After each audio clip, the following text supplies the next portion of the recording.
before. Retainer of semen and lifter of weights. He is wild, hairy, dominant, breathing into his balls and bonding with his bros. And more than anything, he charges you monthly for his content. Welcome to Manclan. We are your alpha hosts and paragons of masculinity, Annie Kelly and Julian Field. This week's Sigma guest is Paul Cooper, who happens to be in a traditional marriage with one of the co-hosts. He runs the Fall of Civilizations podcast and has bylines in the New York Times, the BBC, and National Geographic, among others, as well as a PhD in the cultural and literary significance of ruins. So how's your testosterone doing, Paul? Yeah, it's pumping pretty high, honestly, Julian. Yeah, and Annie said you guys needed the input of a real high-T male on this podcast, so I thought it was only my duty to jump on. So what is the latest in British techniques to keep your testosterone flowing at a high level? I've been trying a new morning routine recently where I just slam my nutsack in the microwave every morning and just blitz it for about 8 to 10 minutes.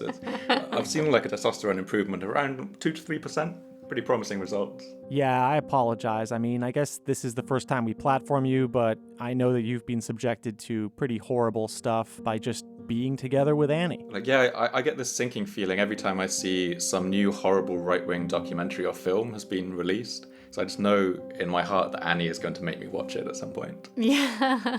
When we were in the planning stages for this podcast, a trailer dropped for The End of Men, an episode of Tucker Carlson's ongoing series of pseudo-documentaries released on Fox Nation. Annie and I were pissed. It was a classic case of two full-time CIA employees being outplayed by a TV pundit who tried and failed to join the agency at one point in his career. We immediately contacted our superiors and demanded a heart attack gun squad be assembled to take care of things. But to our surprise, we were told to back off because our understanding of the situation was limited by our clearance levels.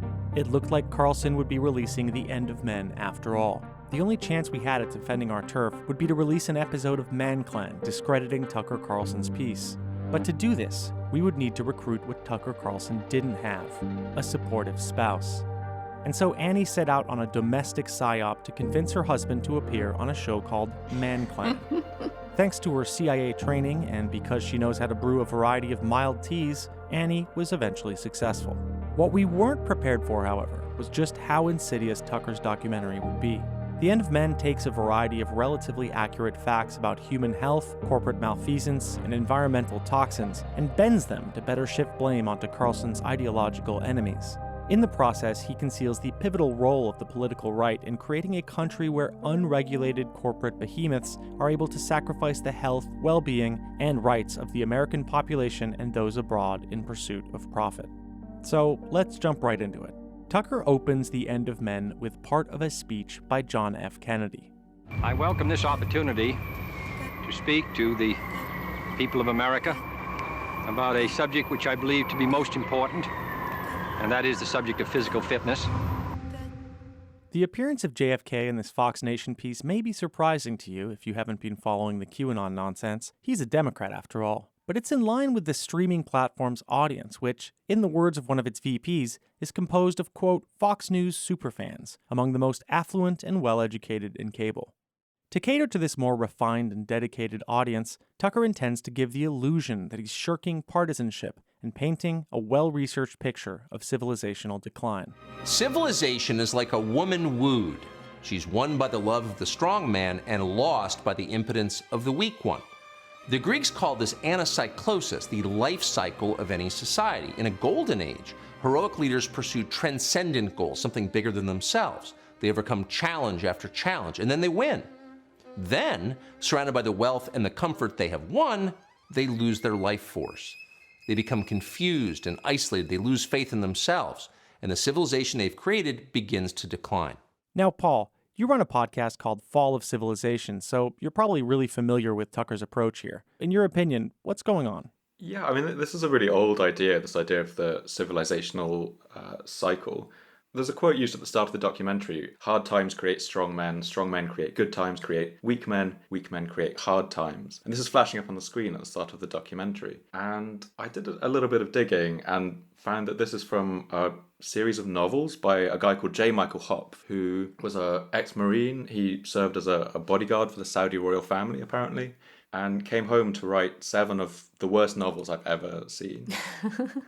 Truly just the worst kind of writing. It's like 90% dialogue, interminable stuff. And Penguin Random House published 4 of these before seemingly dropping him. And then for the last 3, as he gets kind of increasingly insane in his depiction of this post-apocalyptic world, they seem to drop him. And these are novels about a kind of manly badass who, when a super EMP is detonated over the United States, civilization collapses, and this guy has to defend his family, has to lead his tribe. And I find that this quote is taken from a moment in the 7th book, at the end of this long saga, when what seems to be Ted Cruz has become president of the United States, and they've captured a socialist who's a kind of rebel in this world, and some of the characters are saying, we should imprison this guy, we should put him on trial for his crimes. And the main character, this badass, Gordon Van Zandt, says this quote, "Hard times create strong men create good times." And the use of the quote in the book is to encourage the other characters to execute this guy. So this is a quote that seems to have become extremely popular on right-wing circles, especially places like Stormfront, these like very hard right communities online.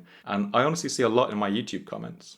And it's literally an argument for, in the initial text, it's an argument for murdering socialists. Yeah, murdering prisoners. Yeah.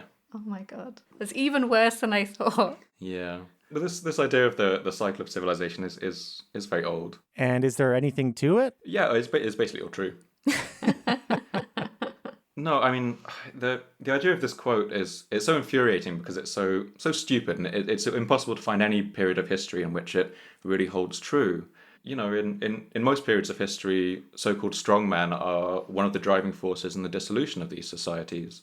These kinds of right-wing philosophers are always looking back to ancient events in classical antiquity, like the fall of Rome, which happens over the course of a century in the 5th century AD.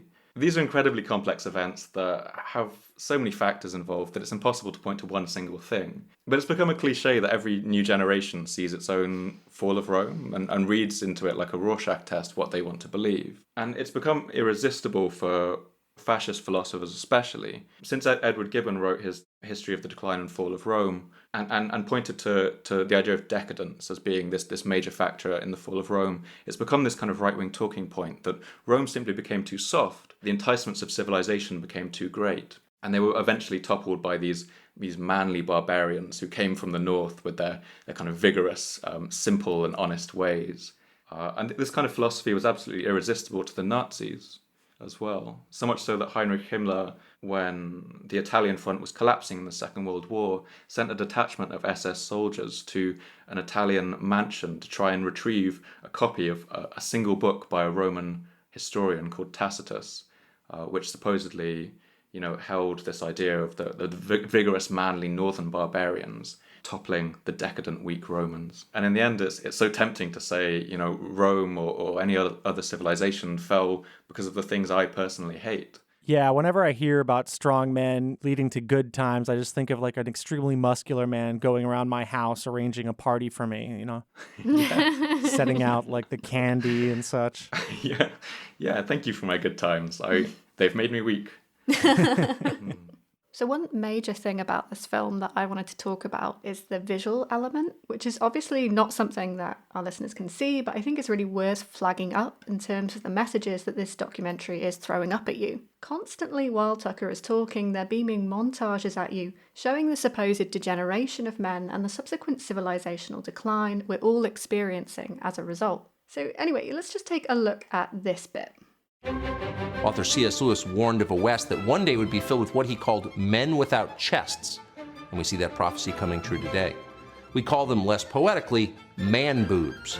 They're a physical manifestation of something bigger, the decline of manhood, of virility, of physical health, all of which together threaten to doom our civilization.